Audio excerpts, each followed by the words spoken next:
This is Jakob Marsee. He plays center field for the Marlins, and you may have never even heard his name. But since he got called up on August 1st, these are the players that have been more valuable than him in that time. Shohei Ohtani, Geraldo Perdomo, Juan Soto, Francisco Lindor, Bobby Witt Jr., and Corbin Carroll. That's it. That's the list. You want to know some of the players that he's been better than in that time? Aaron Judge, Cal Raleigh, and even second half Julio Rodriguez, who was the subject of another video I made recently. Aaron Judge and Cal Raleigh are both in the midst of MVP level seasons, but yet somehow Marsee is beating them in value recently. Among rookies, he ranks near the top in every statistic, and yet nobody seems to care. Most sportsbooks don't even give him odds to win the NL Rookie of the Year award, expert polls for the award leave him as a footnote, and just straight up, nobody is talking about him. But today, that will change as we'll look into what Marsee has done and also look into the much bigger problem that is the quietness that surrounds him. And this reveals a root issue across MLB as a whole that is probably not going to go away anytime soon. By the way, most of you watching this are not subscribed, so if you enjoy it, I would appreciate it as it's the best way to support the channel.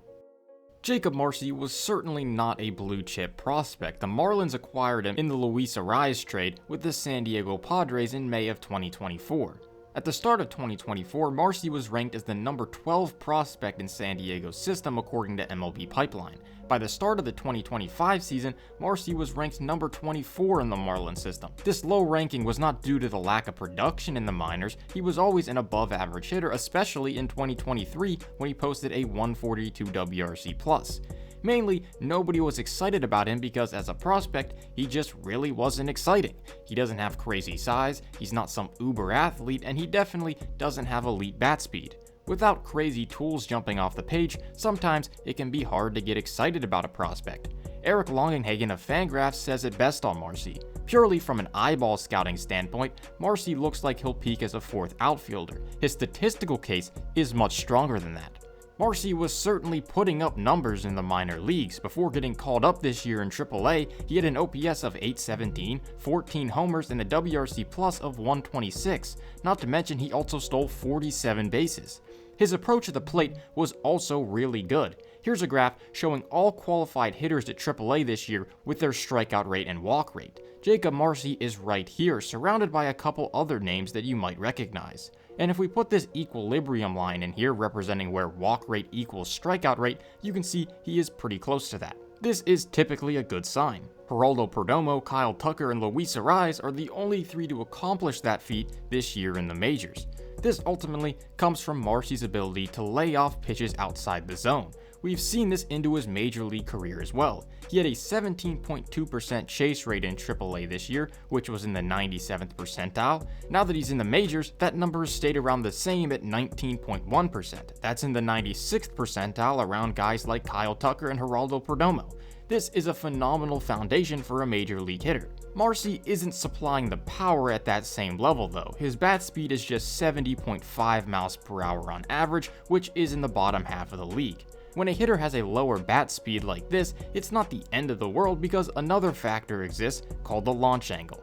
With slower bat speeds, line drives are key. Ground balls and pop-ups aren't good for anybody, and fly balls are more reserved for the power hitters.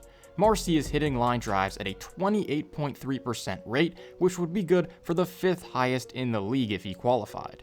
It turns out when you're swinging at pitches inside the zone, making a lot of contact, and hitting line drives, you have a pretty good hitter on your hands, regardless of the power that the hitter possesses. It may be boring, but it's going to get the job done, which Marsee certainly has.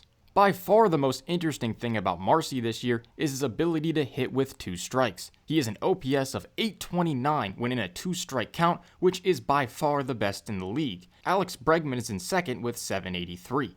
This is certainly a product of Marsee's approach at the plate and contact ability. Usually getting down in a 2-strike count is the last thing a batter wants to do, but for Marsee, it doesn't affect him as much, at least so far. These kinds of things may not stand out to the eye test, but when we look into the numbers, they certainly do. So let's go look at those numbers.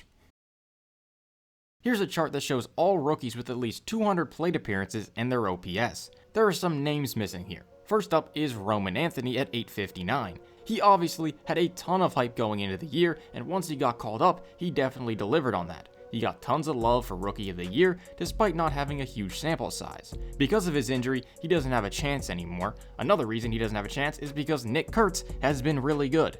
Offensively, he is way above every other rookie, even Roman Anthony. Kurtz has gotten a ton of attention, and deservedly so, but in between those two top-rated rookies is Jakob Marsee at 913. His line drive heavy approach may not draw as many eyes as Kurtz or Anthony's home run power, but it's been just as effective.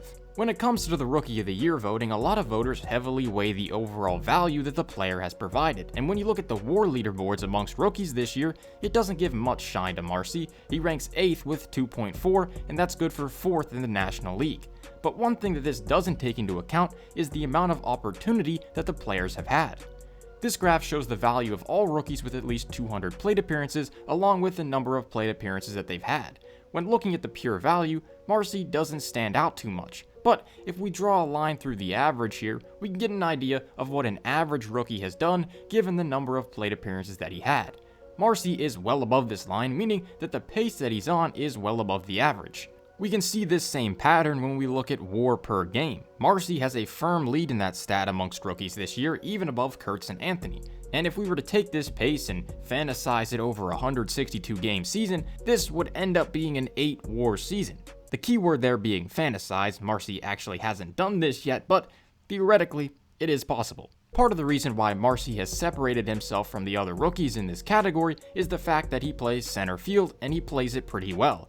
He already has accumulated 4 outs above average this year, putting him well above the average defender despite only playing 50 games. Based on estimated catch probability, he was expected to catch 89% of the fly balls hit to him, but he actually has caught 92%, which means he has a catch percentage added of 3 percentage points. For reference, Pete Crow Armstrong, the best outfield defender in the league right now, added 5 percentage points this year.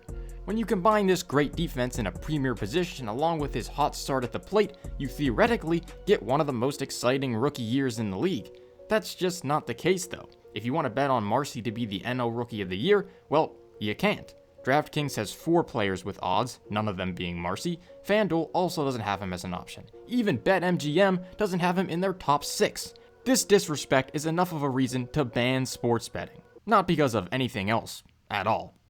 If you look up the latest Rookie of the Year poll done on MLB.com experts, he is of course not number 1, that is Drake Baldwin. He's not number 2, 3, 4, or even 5. He's relegated as a footnote under others receiving votes. But really, this season should be the opposite of a footnote for Marsee. Let's compare some numbers from Marsee to the current favorite to win the award, Drake Baldwin. Baldwin has played roughly double the amount that Marsee has, 425 plate appearances to Marsee's 210. In terms of hits and home runs, Baldwin has Marsee by a pretty good margin, as he has both more plate appearances and is more of a power hitter.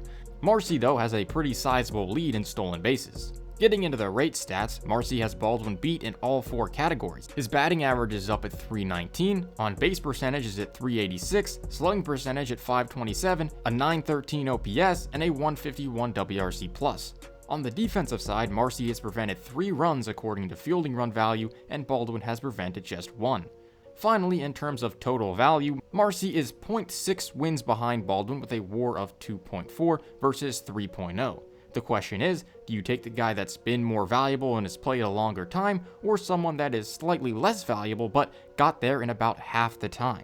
There is a debate for either side, but what I don't think can be debated is that Marsee should be at least considered for the award, even if it's just a couple second or third place votes. It would be a shame for his baseball reference page to not even get a ROY-2 or 3 under the awards column. I can all but guarantee that he won't win the award, and the main point of me making this isn't to convince you that he should win the award, but to just spread awareness. And this lack of awareness has been a problem in Major League Baseball for a while. The season probably most similar to Marsee's that we've seen recently is Gary Sanchez in 2016. Sanchez had less than 250 plate appearances that year, but still put up 3 F-WAR during his rookie season. Sanchez would finish second in the AL Rookie of the Year race to Michael Fulmer, who was worth 3.1 WAR himself. Fulmer was a more valuable player, but Sanchez certainly had the more impressive season. He was talked about a ton during his short rookie campaign. You had ESPN calling him a phenom, you had MLB.com calling his season mind-bending. It was really all because of the 20 home runs that Sanchez hit in such a short span. this brings us to problem number 1. If you don't hit home runs, nobody cares about you. Now, this isn't always true, but the opposite sure is. People will care about you if you hit home runs. Now, don't get me wrong, home runs are valuable, but there are some other smaller things that could be just as valuable over the course of a season. A run prevented on defense is just as valuable as a run generated on the bases, and that is just as valuable as a run scored on a home run. Good defense and good base running isn't just harder to measure, it's harder to market. Home runs are easy, you show the clip and everyone loves it. Defense, though, is a little harder. Some plays that look somewhat routine are actually very valuable, like this play that Marsee made in left field. While it looked pretty routine, based on how far he had to go and how long the ball was in the air, it was labeled with a catch probability of 65%. In other words, this was a 3-star catch by StatCast classification. This is valuable, but hard to market it as such. The second problem is that Marsee, of course, is playing for the Marlins, and Sanchez was playing for the Yankees. Two opposite ends of the spectrum when it comes to market sizes. It's obviously a lot easier for the Yankee to gain popularity than the Marlin. The final aspect going against Marsee is the second half bias. Now, I have no numbers to back this theory up, but I'm fairly certain that there's a pattern here. If a player performed this well during the first 50 games of the season instead of the final 50, even leaving all else equal, you're going to get more attention. Take Jakob Wilson, for example. He's on a smaller market team that's not doing well at all, but he burst onto the scene in his first 50 games, much like Marsee's doing right now, and he was voted as an all-star. Marsee has gotten a lot less love for his first 50 games in the big leagues. All three of these things lead to more popularity, and oftentimes when award races are close, it turns into a popularity contest, when really I think most fans agree that these three things shouldn't matter when evaluating a player, especially when it comes to giving out an award. These are all human biases that are going to naturally come up when evaluating a player as a human. That's why we need the numbers that I've talked about here for the past 10 or so minutes to even these out. At the end of the day, the tools might not be jumping off the page with Marsee. He may not be the most exciting player to watch, but what he's doing isn't boring. Flying around the outfield, stealing bases, and hitting the ball on a line is also pleasing to the eye, especially when you do it as often as Marsee does. He shouldn't be getting ignored, but he is. Ultimately, when it comes down to award voting, production on the field should be the first thing that matters. And if you follow that rule, it would be hard to argue that Marsee hasn't put himself in the conversation for the Rookie of the Year. And this is certainly not the first instance of something like this happening. You could probably think of so many examples where a small market player who maybe doesn't have a ton of hype around him ultimately gets ignored even though he's producing to similar levels of stars around the league. Thank you for watching, subscribe if you enjoyed, and I will see you next time. Goodbye.